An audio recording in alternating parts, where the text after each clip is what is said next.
You ready?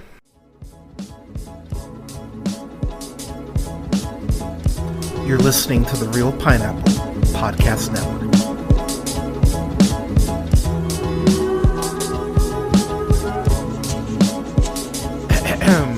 Good evening, ladies and gentlemen, days and gays. This is the Real Pineapple, and this is your humble host, Hunter, here. Hope you're having a great night, day, weekend, whenever you're checking this out. I've got a review for a new film in Midas, which is directed and written by first-time feature film director TJ Noel-Sullivan, who you most likely know from doing several award-winning shorts, including short films, including On the Whistle, Good Sam, Expectations, and Role Model. He's also a founder of the Hartford Film Company. This film stars Laquan Copeland, who you most likely know from The Dirty South. Pret Kauer is what I'm going to go with. And then Federico Parra. So, getting into the film proper, I will say this is a screener I got, and I was like, okay, let's see what we got. I tend to not watch trailers for things because I'll be honest, I like to go in as cold as possible, because I don't know. I always think it's nice. I think it's nice going in cold and kind of going in blind for reviews, so I can try to avoid as much bias as possible. Any critic that says they don't have bias is fucking lying to you, by the way. But this film goes ahead and follows Laquan Copeland's Ricky Price, who is someone who was going to college. He's going to Harvard, and went ahead and was forced to drop out because his mother got terminally ill. And so one thing right off the bat that I really like about this film, especially the opening sequence, it shows Ricky going ahead and basically door dashing food that his mom goes ahead and makes. Really nice custom stickers that they put on for the meals, by the way. But it's a very nice presentation. It's a very nice setup. But you can tell that they're hustling, and you can tell that he's doing what he can to go ahead and try to make ends meet. But it's shot in this very like stylistic Ocean's 11 type way. You get these shots of him like taking the food out and like seeing things in like basically in comic book panels with the black bars and everything. It's a very nice stylistic choice that TJ makes right out the box, and so it gives you this very comic booky heist feel right out the gate. And so, but you can tell that Ricky is struggling. He's trying to be a good friend and hang out with his friends and just try to get a little bit of peace. But he's also trying to go ahead and be a present son, a present sibling. His sister lives with them as well. She's like, I think they say she's like a junior in high school. I think she's like 16. So yeah, 16 would be like a junior. But they're going ahead and trying to do whatever they can to go ahead and help his mom out. And through some very interesting circumstances, he ends up meeting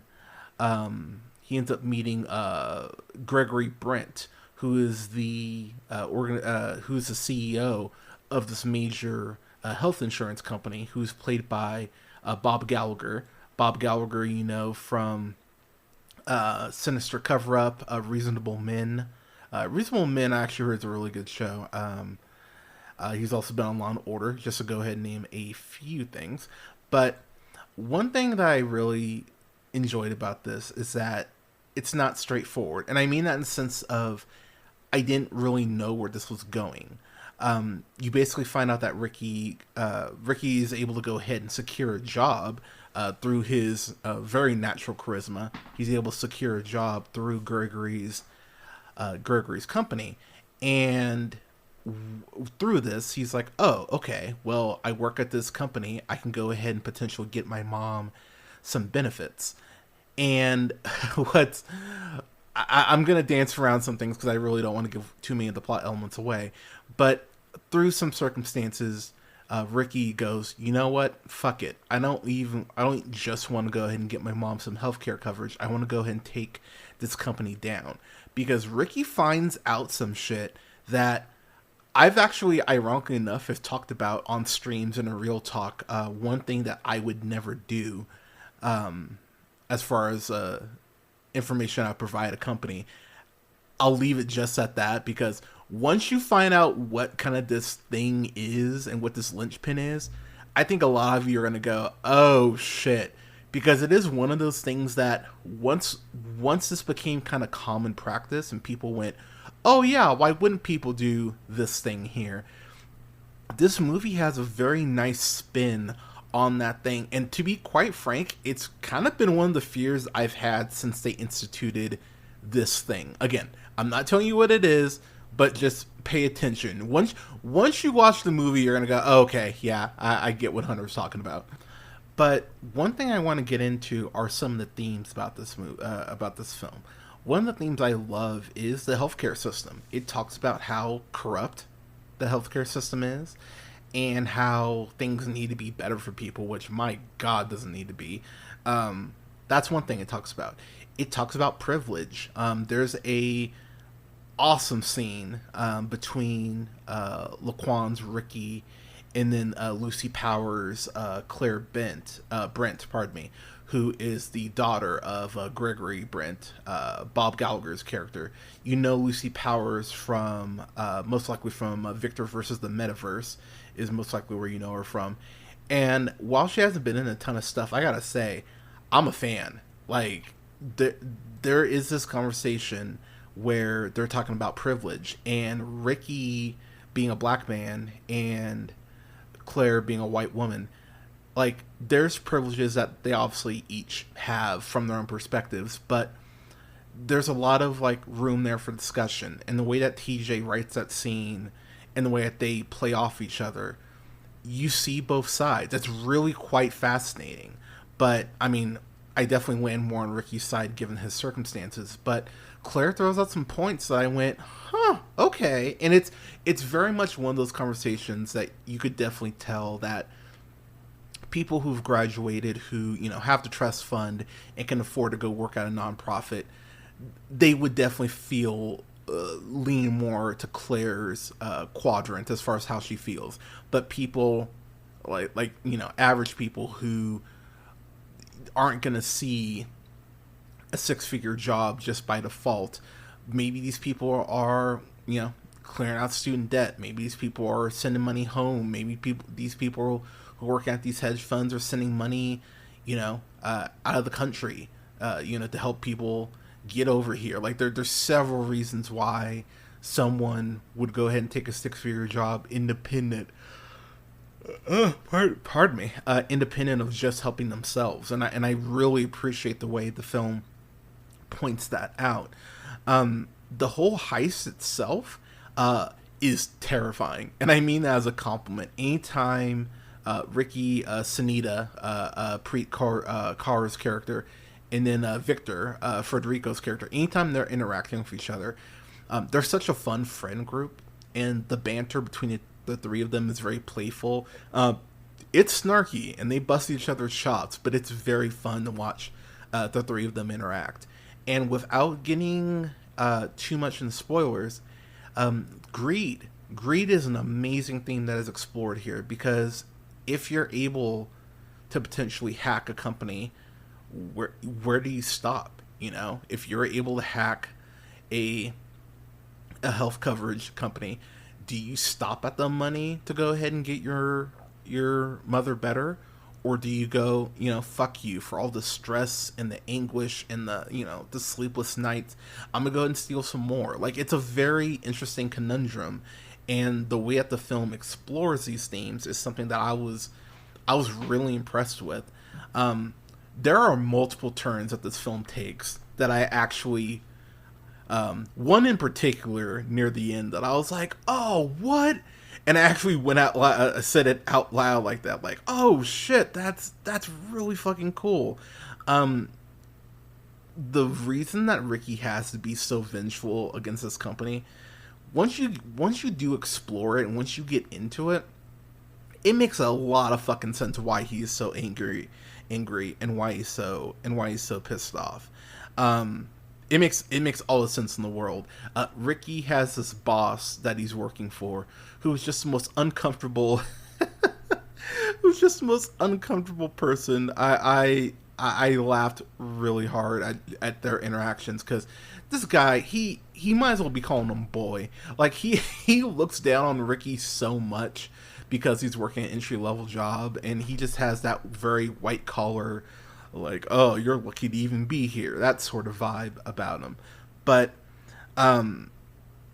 man, I when I got to the end of this movie, oh yeah, and I want to point out too, the score.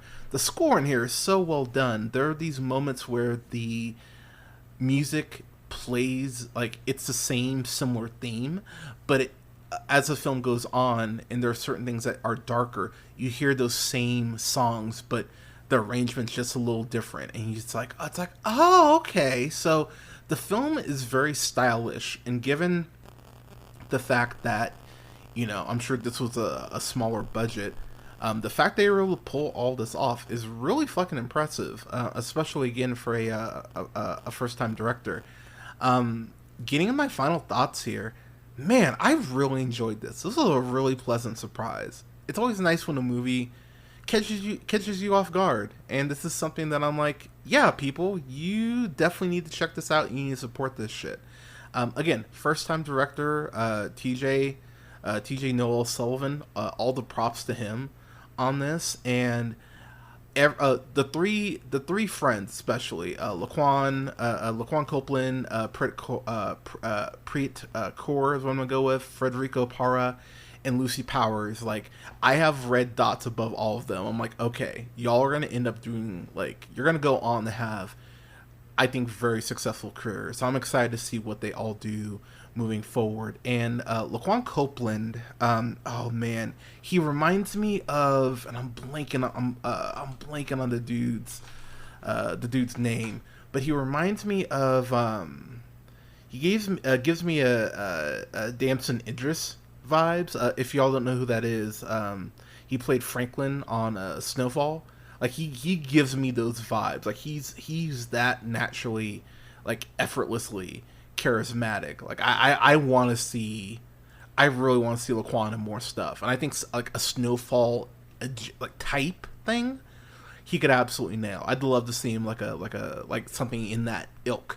But I really enjoyed this, y'all. I had a lot of fun with this, and this is something that I will definitely end up revisiting. This is a solid B for me. I really enjoyed this. By the time this comes out, it should be available in some theaters, and I believe it will be streaming or on VOD as well. But definitely check this out if you get a chance. It really caught me off guard, and I was pleasantly surprised. And it's always nice to see. It's always nice to see, new directors shoot their shot and do something good right out the gate. And yeah, I'm really happy with this film. But yeah, the solid B for Midas. So, Midas, have y'all seen it? What'd you think about it? Let me know in the comments. You can go ahead and follow yours truly on the Twitter and Instagram and TikTok at jhunterreelpineapple. That's jhunter and then REEL and then pineapple. Go ahead and subscribe to the podcast. Like, share, subscribe, and rate. It definitely helps me out. You can find the podcast pretty much wherever you listen to them. SoundCloud, Apple Podcasts, Podbean, Stitcher, iHeartRadio, Spotify, Amazon Music, TuneUp, and Samsung Podcasts at The Real Pineapple. You can go ahead and find the show on YouTube at The Real Pineapple. That's REEL Pineapple. You can follow me on Blue Sky at realpineapple.bsky.social. What else? Oh yeah, you can find me on Letterboxd at Black Shazam. But everyone, thank you so much for listening. We're gonna have reviews coming up down the pipeline, quite a few coming down the pipeline, including reviews for Loki Season 1 and 2, X-Men Origins Wolverine, Team America World Police for 4th of July, Yeah, got a lot of stuff coming up for y'all. But everyone, thank you so much for listening. Stay safe, take care of each other, give someone a hug. We could all use some more positivity, and never forget, as always, to keep it real.